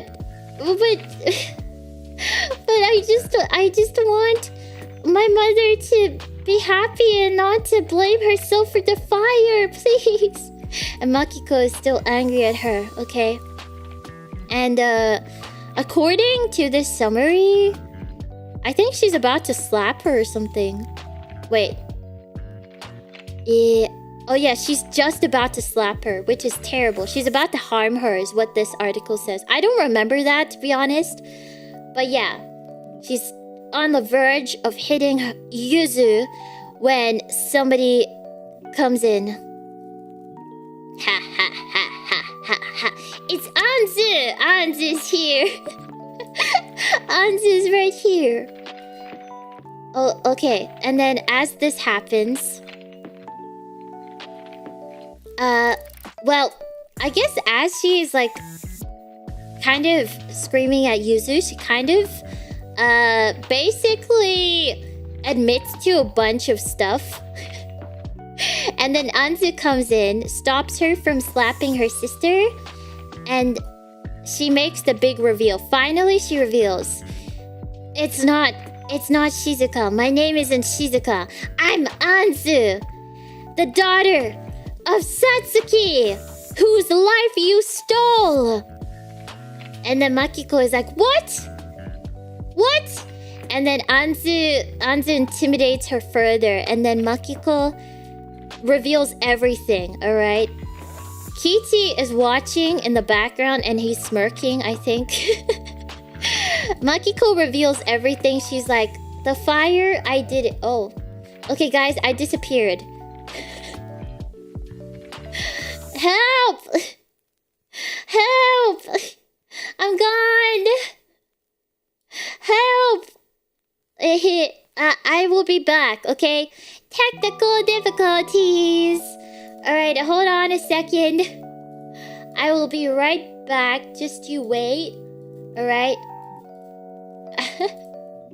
Okay.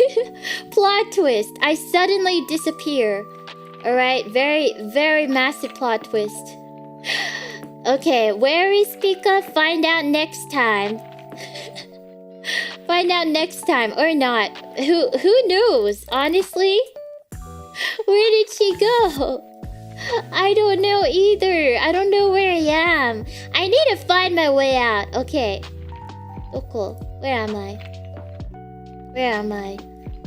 Okie dokie. Hold on. Let me crawl my way back to stream, okay? Oh, my shoes crashed. Darn it. It's okay. Everything will be fine. Alright? Everything will be fine. Okay, I'm here. I'm here. Here. Okay, the effects are a little different than before, but okay, I tried my best to recreate it. Okay. So, where was I up to? Oh yeah, I became a victim of Makiko. Yeah, so Makiko gets exposed for all her lies. She admits, I set the house on fire. It was me! And then Osamu, who married her after that fire because he thought that Satsuki did it, right? He's like, is this true? She's like, yes. And he's like, I want a divorce! This guy, the father is so weird. Because it's like he only wants to divorce if it turns out that they were responsible for the fire. But his decision is not based on, like, you know, caring about the children or anything like that. No, it's just whoever is responsible for the fire. That's who he runs away from or something like that. It doesn't make any sense, honestly. And then basically the whole family learns the truth. Okay.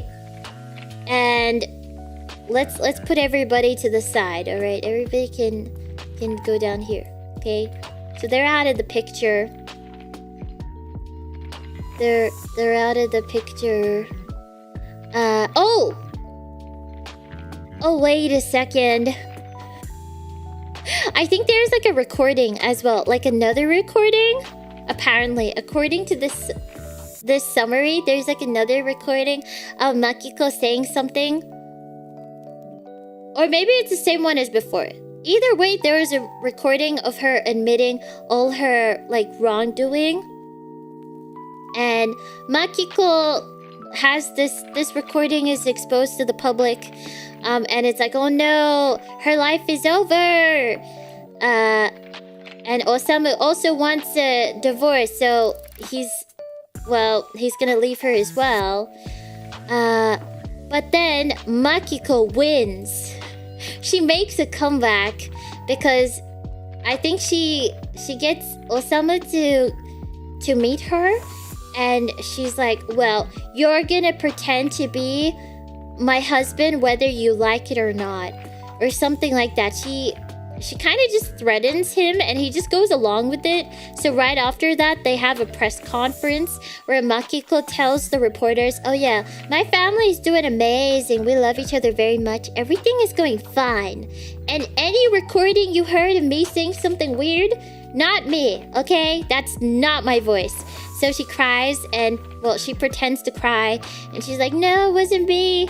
It was fake. Don't worry about it. She's like, I love my family so much. And Osamu is right next to her at this press conference. And Makiko, she has like her arm around him. And from the back, you can see that she's like grabbing him and like tightening her grip on him so that he says the right thing. But all the reporters are just like, they're on the other side and they can't see that. And then, you know, Anzu and Yuzu, they come by the house because, you know, they went home the previous night because they thought that their father was going to divorce Makiko and, you know, their life would be, like, everything would be fine because their mother has been proven innocent. Okay? But they come by the house and they see all the reporters and they see the press conference outside the house and they hear Makiko and Osamu being like, yeah, we're the perfect family. We are the perfect family. Me and my 2 sons who are doing just fine. Alright, you got nothing to worry about. And they see that. Obviously, they don't see that Makiko is like grabbing Osamu from behind and like threatening him or something. So Yuzu is like crying. She's like, no, my father betrayed me again. Then again, what did they even expect? This is their father who didn't contact them for 13 years. Because their mother supposedly accidentally started a fire, so he never talked to his 2 daughters for over a decade. He's so dumb. And he claims he loves them. He does not. He didn't even care about them enough to remember what they looked like. Like, anyway. Yeah, he cares more about his position at the hospital than his children. I don't think he even really got to know, like, Kichi and the other guy, Shinji. Osamu's the real villain. Honestly, he is terrible. He is a terrible father. Absolutely horrible. Okay. Yeah, so Makiko has saved her life miraculously. Well, saved her reputation miraculously by threatening people. Osamu actually burnt the house down and framed Makiko. He just wanted to have a spicy life, I guess. Yeah. Okay, so right now it seems like all hope is lost for our main character Anzu and her sister Yuzu. So, okay. But then Makiko thinks that she's won. She's like, well, she does her evil laugh. Well, I don't think she has an evil laugh. The actress just has a bunch of like creepy smiles that she does, which are very interesting. So she has her like her villainous grin. But then she looks at her phone and she realizes, she looks at her Instagram and she sees a bunch of photos being uploaded from her Instagram account. She's not uploading it. Somebody is uploading her photos on her Instagram account.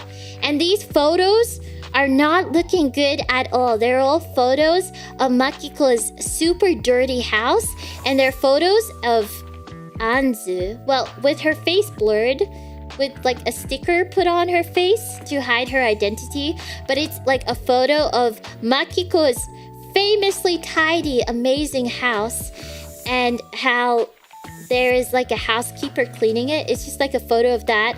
And then there's like another photo of like the food that supposedly Makiko made, but actually behind the scenes it was the housekeeper cooking all the food. So there's just like loads of photos that expose Makiko for never actually doing all the things that she claims to have done. She's not actually the perfect housewife and mother.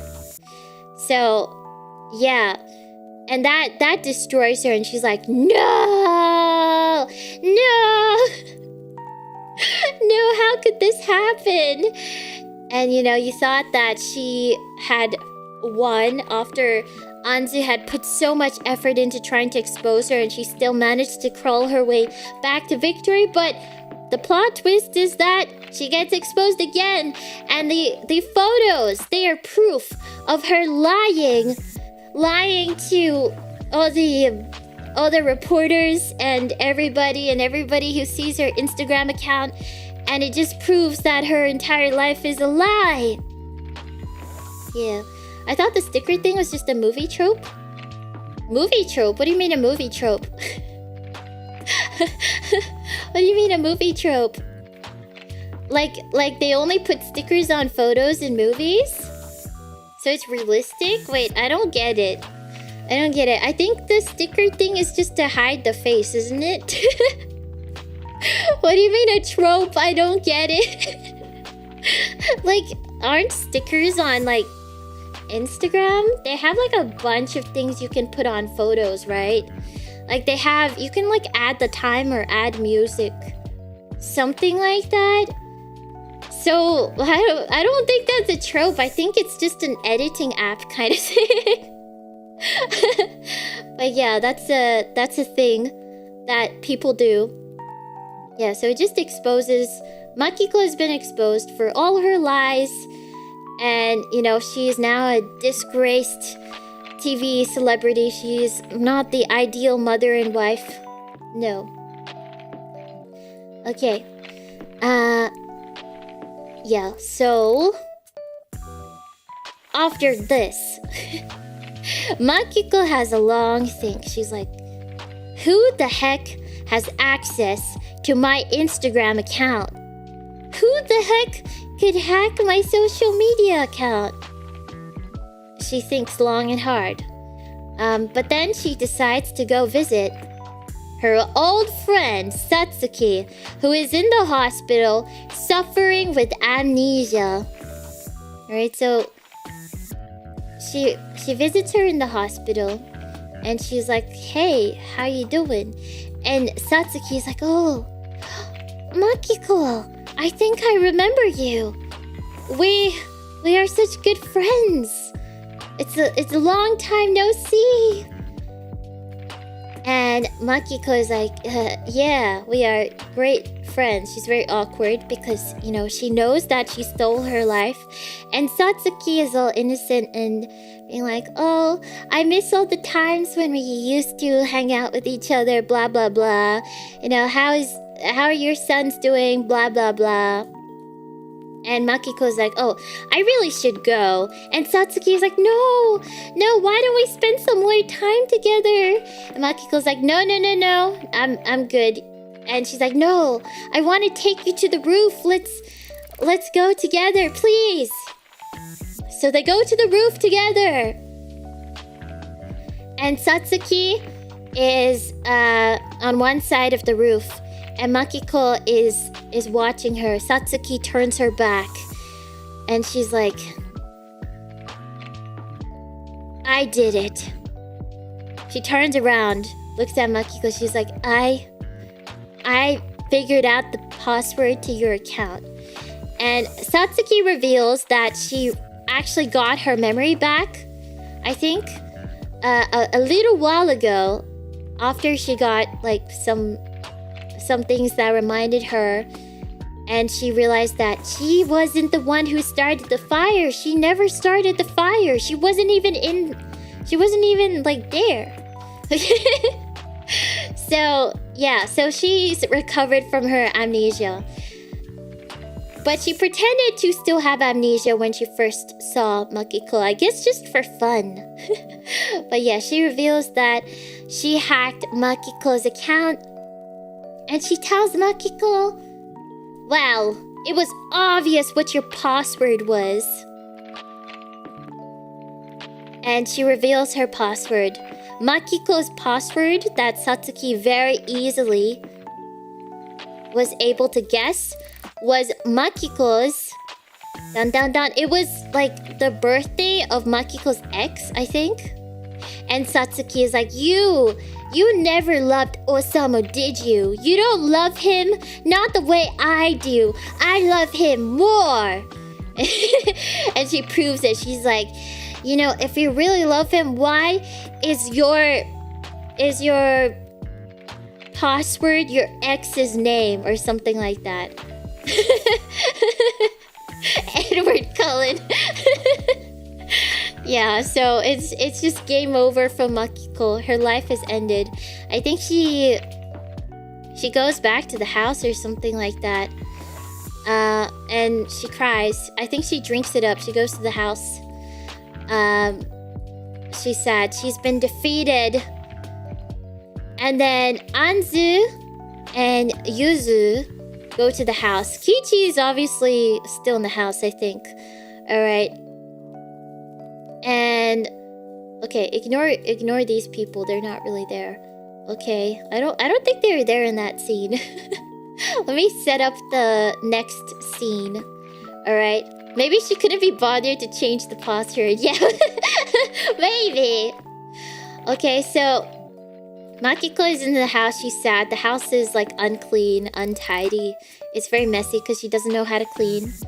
And Anzu and Yuzu are there. They confront her. And I think it escalates so that a small fire starts. Yeah.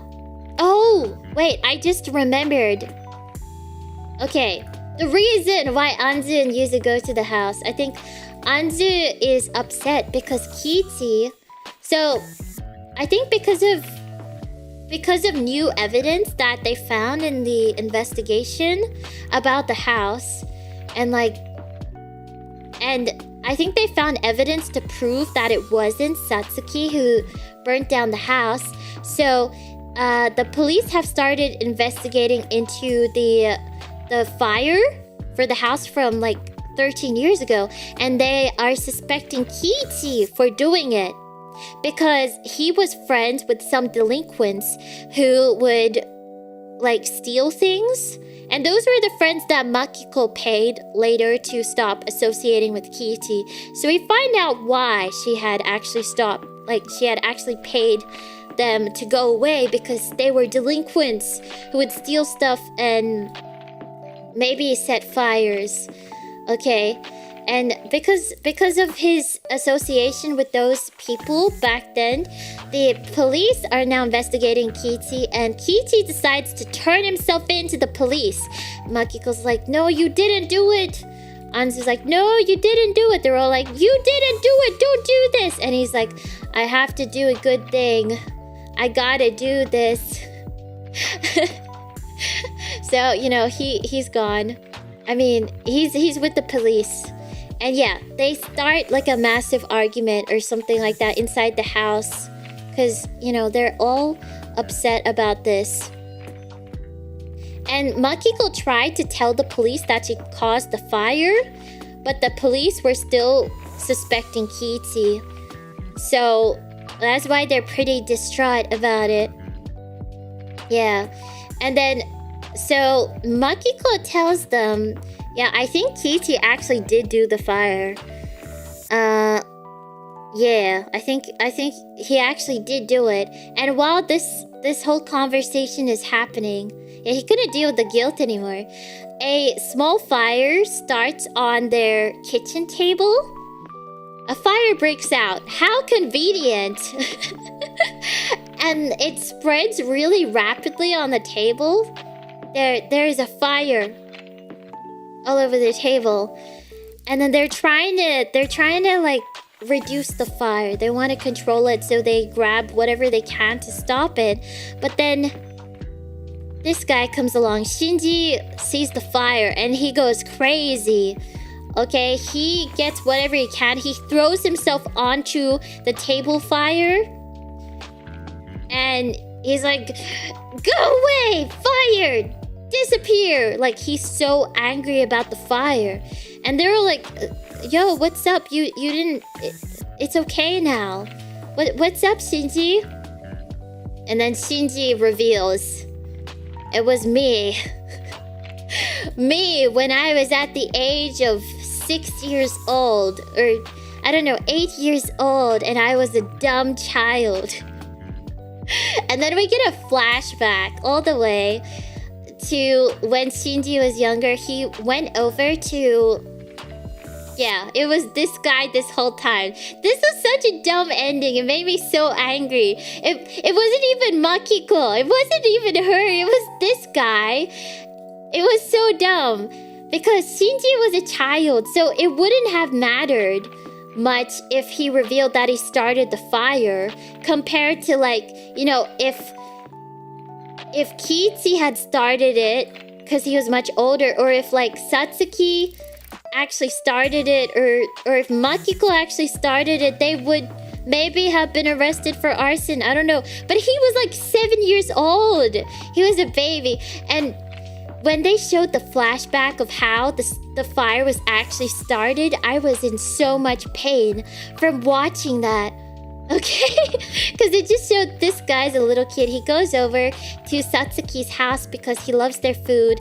And, you know, the kids, they always go over to the house because, yeah, they're just like good friends with each other. So he goes over and it seems nobody's in the house. But he sees that there's curry on the stove. But it's cold and he's like, I want some curry. So he turns on the stove and he heats up the curry. And he accidentally starts a stove fire. I think something catches on fire because he leaves the stove on for a really long time. Something in the pot, or like around the pot, or something he's holding catches on fire. Like a tiny thing. And this stupid child, I know he's a child, so he has to be stupid, but he throws it on the ground, which is carpet, and then the fire spreads. And it made me facepalm. Oh my gosh. And like the sink is right next to it, but he can't stop it. Yeah. It was a towel. The towel caught on fire. And he just kept on spreading the fire. And, you know, the fire is spread to the floor. So he's like, oh no, what do I do? He gives up. He gives up and he runs out the door, and he was the person running out the back door with the cardigan, because he was like a small child and he was using the cardigan like to hold it over him. Yeah, it was so dumb. And the kid didn't tell anybody. He didn't tell anybody he did the fire, and it just caused a whole decade, more than a decade of suffering. Like the fire's not even important at that point. Stealing Satsuki's life was way more compelling. Yeah, I mean, Makiko, she stole so much of Satsuki's possessions that, like, her entire walk-in wardrobe was full of Satsuki's possessions. She was literally stealing. She was stealing. But yeah, this little kid started a fire. And he never owned up to it. But, you know, Shinji has always been represented, like, in the show as a very upstanding citizen. And it's revealed that the reason why he's been so reluctant to be helped by his wealthy mother is because he wants to work his own way up to becoming a doctor. He doesn't want any help because he wants to atone for his crimes, for his fire. And that's also why he wants to be a doctor, so he can help people, because he started the fire when he was like 7 years old and he didn't tell anybody, and he's been living with that guilt forever. And Kichi, I don't even know why he turns himself into the police, to be honest, because I think he knew that Shinji started the fire, because when he was younger, he remembered seeing that Shinji's feet were really, they had like a lot of like fire kind of soot or something on it. Like they were dark, as if he had just come from a fire. So Kichi knew and he wanted to turn himself in to like save Shinji. But it doesn't make any sense because Shinji would have been like 7 years old when that happened.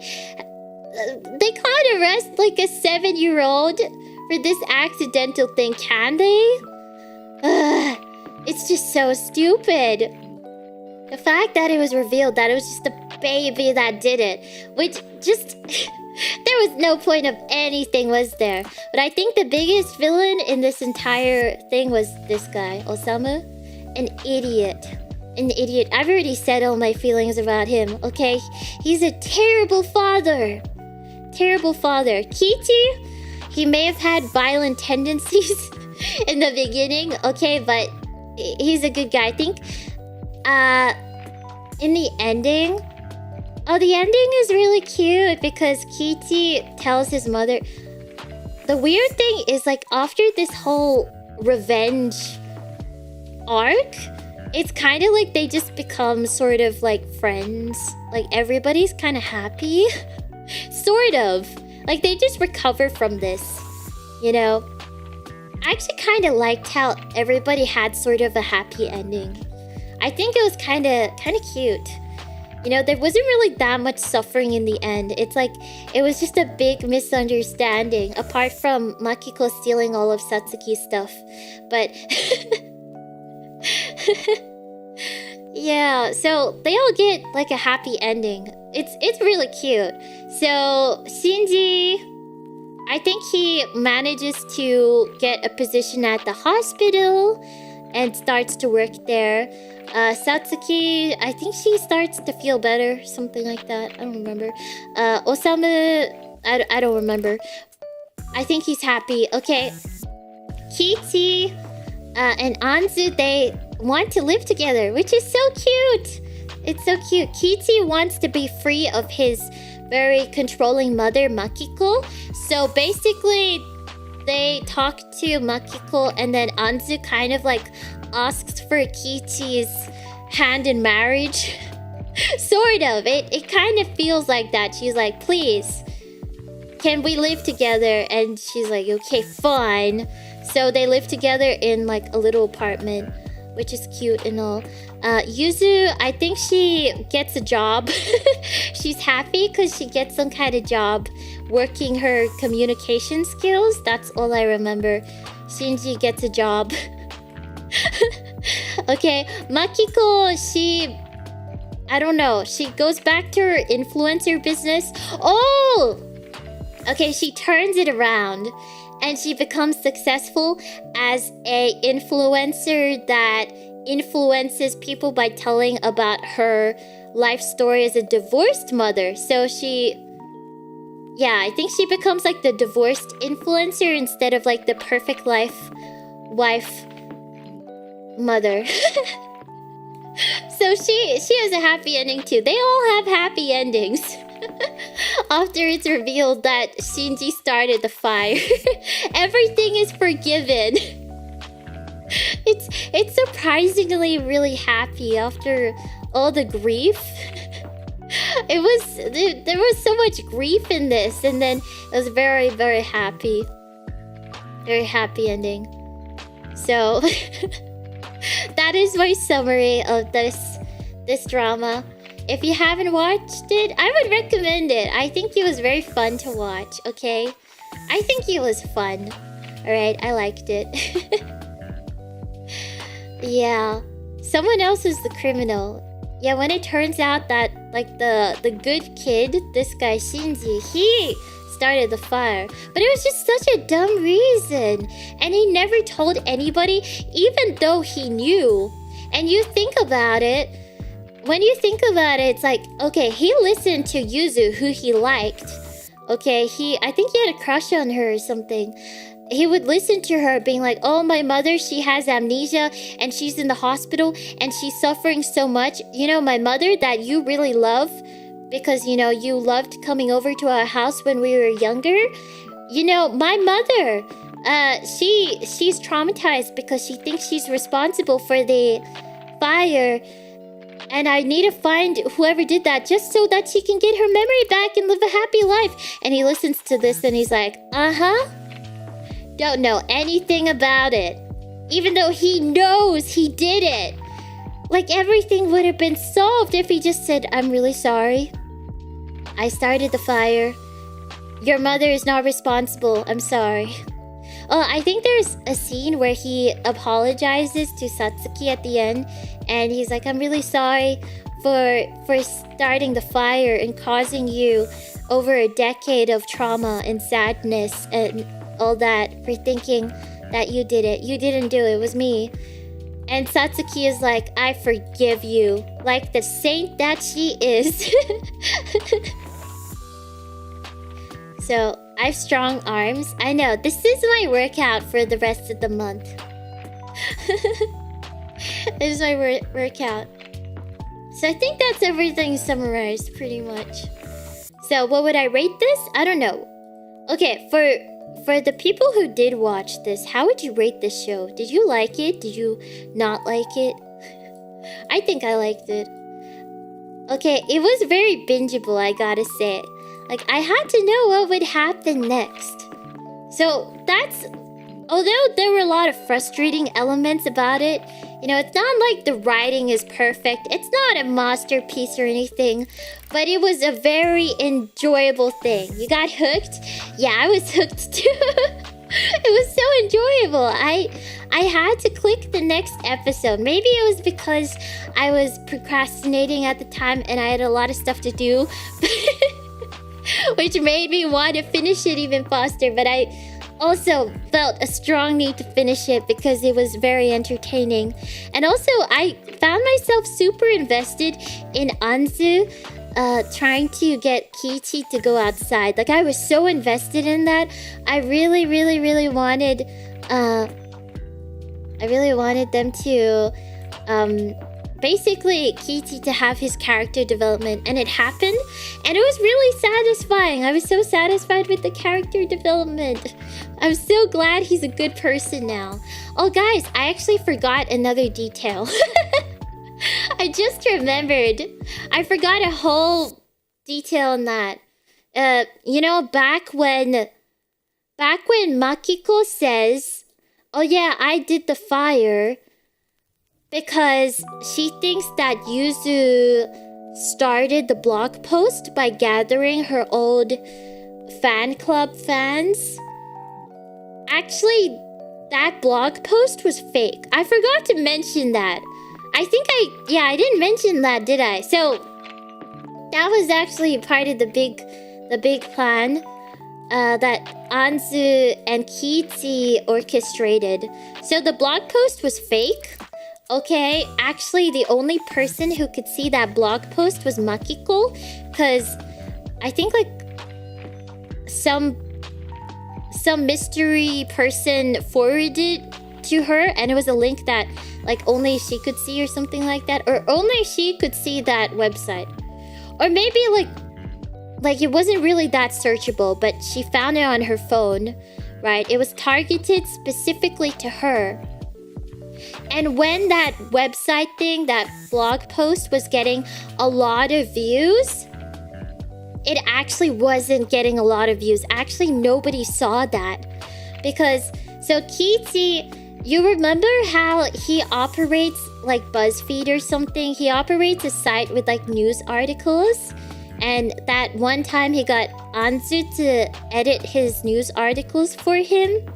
Well, Kichi, because he's very like experienced with like hiring writers for his like news website, he hires like, well, no, I don't think he hires them. He buys bots. He buys like 10,000 bot accounts to post on Twitter or something under the hashtag, the fake hashtag that they make for this article. And this article is hosted on like his website as well, because he owns the website. So this article, I think he edits the view count so it looks like it has like a lot of views. So it looks like everybody knows about Makiko's or like this person's blog post. And because all the tweets are under the tweet hashtag that Makiko checks out, all these bots are like saying the same thing. So it looks like it looks like a lot of people are like super invested in this person exposing this celebrity. So that was the big reveal. I forgot about that. That was one of the big reveals. It's because there are so many big reveals, okay? I skipped over that.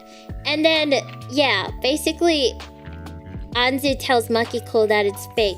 But that was part of their plan to make that fake blog post so that she would expose herself and then Anzu would have a recording of her admitting to her crimes and then she could release it. Yeah, so that was what I forgot to explain. I'm sorry. But okay, apart from that detail that I missed out on, I think most of it was mostly chronological. Yeah. Alright. Anyway, that was my summary. Too many revelations and plot twists. Yeah, there are a lot of plot twists. You also might have missed the part where Makiko thought it was Kiichi that started the fire. Yeah, I think I did mention that because... Oh, maybe I didn't fully mention that. So when Kiichi was turning himself into the police, Makiko tried to say it was her, but the police didn't believe her. I think that's what I said. But yeah, she did think that Kiichi started the fire. I didn't explain this part because I found it kind of boring. Found it kind of boring how for the longest time she thought that Kiichi started the fire, and they would always play like the same scene over and over, like the same flashback scene of Kiichi being like, do you really believe that Satsuki started the fire? Yeah, so actually Makiko thought all along that it was Kiichi who started the fire, and she was trying to cover for him. That's why she paid his friends to stop associating with him so she could... Yeah. But all along it was Shinji. It was this guy, of all people. Come on. Yeah. Okay, I think that is the complete summary. Let me know if I did miss anything. I sure have probably skipped over some things. Maybe towards the start. Like, I think there was a part where Anzu was at the trash area, the garbage area with Makiko. But honestly, I can't remember too much of what happens there. Yeah. There are a lot of the scenes where Makiko is like doing her television stuff and Anzu is helping her out, and they're trying to do their plans or whatever. I don't know. I tried to mention all the important parts, I hope. So, yeah. Why are you washing your hands? Or are you preventing a fire by washing your hands? Ahaha. Yeah, so very interesting drama. I definitely recommend it. Unless this kind of drama is not up your alley. Unless you only watch stuff with very intellectual plot twists or something like that. But, you know, otherwise, if you just want something that is pretty interesting, it's quite nice. I gotta say, I think in the first episode, I was a bit startled by the facial expressions of Makiko. Because her expressions were so freaky. They were very evil. I think she really did so many evil smiles. I was shocked. And then it really grew on me. I really liked seeing her evil smiles. Because her actress does this like mouth quivering kind of thing where she quivers her mouth into her evil smile.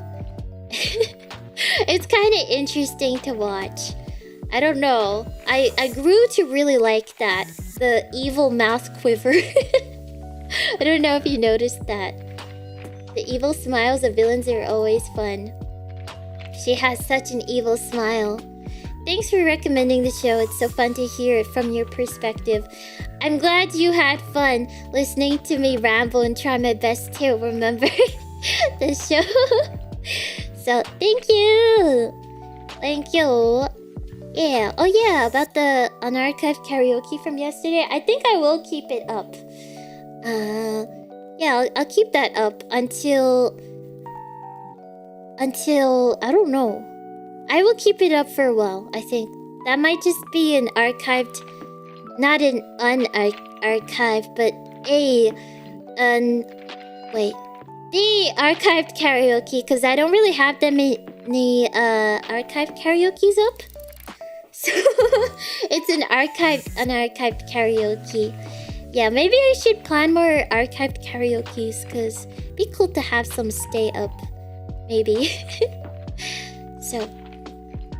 And okay, that's getting my brain too confused with the talking. Yeah.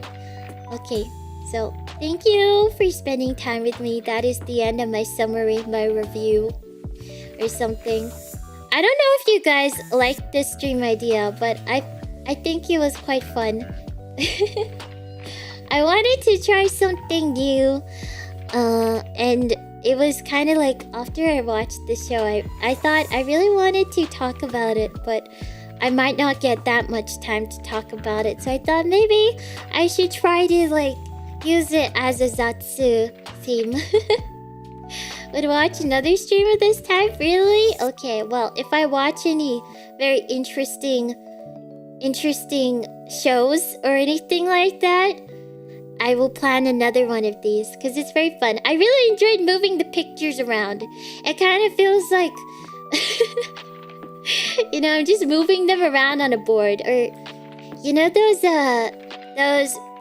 videos where they cut open the mouth and they make the mouth talk on a picture or something like that? It's like I'm doing that, except without cutting the mouth. Okay, it's just just moving it up and down. It's like a conspiracy board. Yeah, it kind of is, isn't it? Oh, next time I need to add some lines to connect them.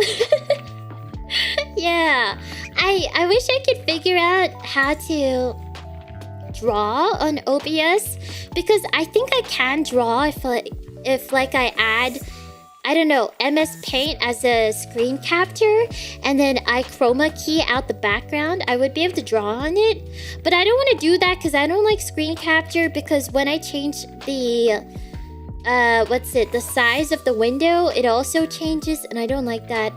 I just want something that I can get in OBS that allows me to draw on it. It's just easier. Then I don't have to worry about chroma key. So I'm gonna look into that. So yeah, it's worth watching just to witness Makiko's acting. Yeah, I agree. And also, you guys should definitely witness that verbal fight between Makiko and the girl, the side character girl, because that is such a spicy scene. Okay. It had my heart beating so fast, because nobody ever talks back to Makiko until that part. So it's so spicy. I never mentioned Claire. I'm sorry, Claire. Oh yeah, Claire has a happy ending too. Let me mention Claire. It's because I didn't have a photo of her, so I couldn't remember her name, okay? Claire is Anzu's bestie, and I think Claire is like a costume designer or something. And Claire is like her fake name. Her real name is what Anzu is using, so Shizuka is Claire's actual name. And then, yeah, Claire is just basically a great character, lovely person, and she just helps Anzu with her plans and helps her with all the research. And her happy ending is that she starts her like costume business, or her costume business really starts to take off, and she's making all these costumes for people, and Anzu is helping her out with her very perfect knowledge of everything, because she's perfect. Yeah. Watch along? Why do I watch alone? Not fair. I'm sorry. I'm sorry. Well, not everything can be a watch along, okay? Because, well, a lot of things I like to watch it while I do stuff, like while I concentrate on something. Okay, so I end up watching a lot of things like alongside doing work or stuff like that. So that's why. Yeah, Claire the cosplayer. Yeah, she made a bunch of costumes. But she was more of a side character. She never really had any kind of like direct association with it. She was just kind of doing research. Yes, did you watch this with English dub? I didn't watch it with English dub. What makes you think I watched it with English dub? What do you mean? I wasn't even concentrating. Yeah, that's why I said I watched this show when I was procrastinating, okay? That's why I had to finish it as quickly as I could. Yeah.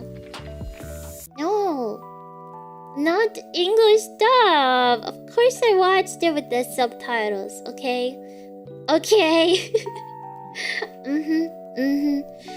Oh, actually, the English dub of I think I did watch English dub with one show. I think there was it was like a Korean show that I put the English dub on because I didn't want to like look at it. But it ended up being so funny because the Netflix English dub is so emotionless that I ended up keeping the English dub because it was kind of like a comedy point to it. It was so funny. Yeah. Okay. Anyway. Anyway, enough chatting. Alright. Alrighty, ready. I haven't made my schedule for next week, but I shall soon. I shall let you know. Probably music, piano stream around Tuesday or Wednesday or something. Ukulele time? Okay, fine. If you say so. Okay, what should we do on ukulele? I need to check if it's tuned though. I don't know if it's tuned. Let me have a listen to the... Watch an English movie with Japanese dub? I've never done that. Ooh, okay. I will try that if I remember later. Ukulele tuner. Okay. So, let me have a little listen.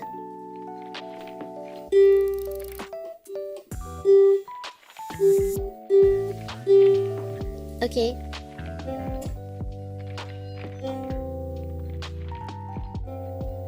And then E.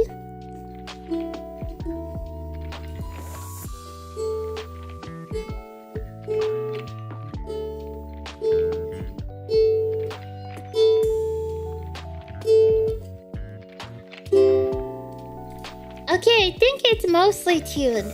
What should we try? What should we try? I will try like one song, alright? One, just one.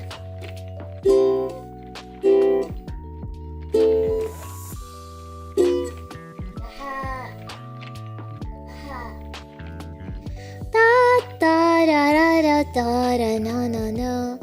Do do do do do do do do do do do do do do do. Songs. Oh, what about Fragile? But wait, I want to see what key that's in. I don't know if that's a ukulele appropriate song. Oh no, it is not. It's not easy. It's quite difficult. Okay, I'll have a look.